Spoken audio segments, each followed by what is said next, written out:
Bronx are continuing their search for a rapist who attacked a teen in broad daylight a week ago.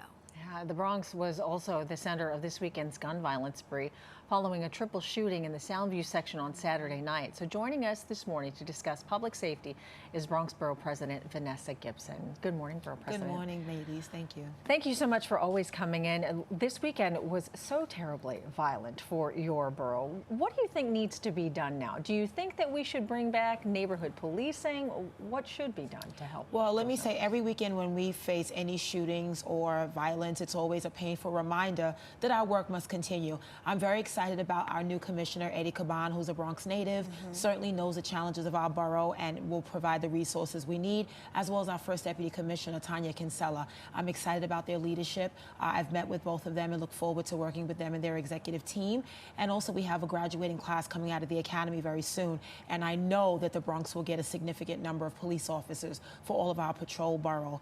We want to make sure, again, that we're doing work collaboratively with the NYPD, with all of our clergy, faith leaders, anti-gun violence organizations. The work never stops, even during the summer when so many children are out of school. A lot of programs like, DYCD funded programs, the Cornerstones, the Saturday Night Lights, the Summer Youth. There's a lot that is happening, but it's never enough. The supply of guns is alarming. We have too many guns in our streets, and there are so many conflicts that end up turning violent, and that's what we want to stop. The barbecues, the parties that erupt in violence where there's a scuffle and someone has a weapon. That's what's been happening over the past several weekends, including the July 4th weekend as well.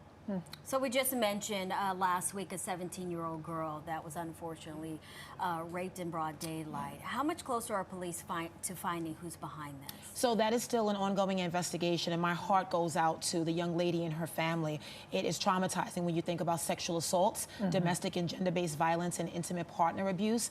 We are working very hard with DA Darcel Clark, who prosecutes these cases, but we're also working with many of our DV providers that do a lot of work to help clients with wraparound services and trauma-informed care, because it's traumatic when you are a victim of any sexual assault. And certainly a young lady at 17 years old is extremely heartbreaking, and so that investigation is underway, and I hope that individual is caught and prosecuted, but I also pray for the young lady as she heals. Yeah, it is terribly scary, especially very scary for kids that young. Let's switch gears a little bit now. I wanted to talk about the Metro North expansion in the Bronx. What's the status there? So it's still ongoing. I know there have been a lot of conversations between Metro North and Amtrak.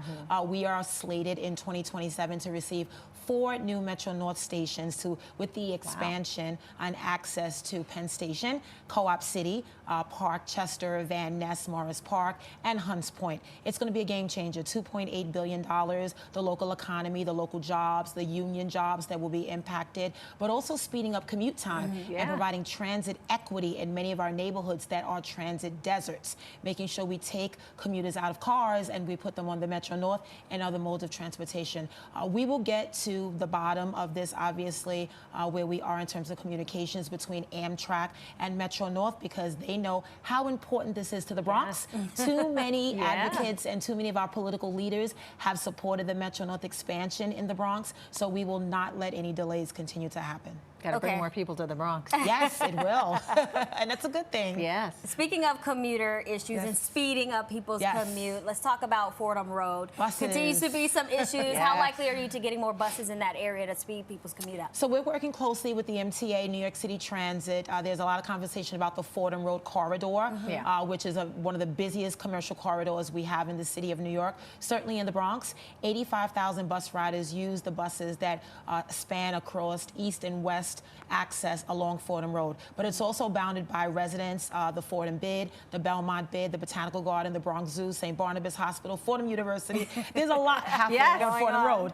And we want to make sure we find a balance. We don't want to disrupt local businesses. We want to make sure people continue to use our businesses and shop. But we also need to speed up buses. The major priority for us is to speed up buses. And that's why 2 years ago I supported the Bronx Better Design Plan to speed up buses all across the borough and to make sure that we provide riders with the convenience and the reliable service that they truly need. So we will get there. We're still having a lot of conversations. There is a proposal on the table called offset bus lane, which will create a dedicated bus lane in the center and move it away from the curb so that we don't have the curb traffic that has continued to impede the bus lane on Fordham Road today.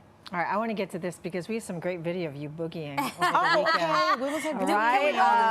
Yeah, we caught you doing the salsa, right? I mean, you did a lot this weekend. How much more are we going to see? The summer concert Yeah, series. the summer concert The summer series. concerts are through Sunday, September 3rd. It's about 9 weeks in the summer, and we launched at Orchard Beach parking lot because of the ongoing construction at Orchard Beach, which is important and necessary. And this past weekend, we were at Crotona Park. Next week, we'll be at Van Cortlandt Park. It's 1 to 5 p.m. We have an amazing array of Latin artists. We're going to do a special tribute to hip hop. Look at me dancing. You know, we get down. Yes, I call them right for a reason. Beautiful weather, but just bringing families together in the spirit Yeah. of who we are as a family and just making sure we enjoy the beautiful weather during the summer. That's my goal with the summer concert series. So I ask everyone to follow us on ilovethebronx.com so they can get all of the upcoming schedule. And you're kicking off the 50 years of hip hop. Somebody's got a question. We've got a question for you. I need a roll with you. It's going down August 11th. All right. Live Nation, I New York took the Yankees, day off, Yankee by the way. Stadium, big Thanks, concert. boss. But Hip Hop 50 is going to be amazing. Happy birthday, hip hop.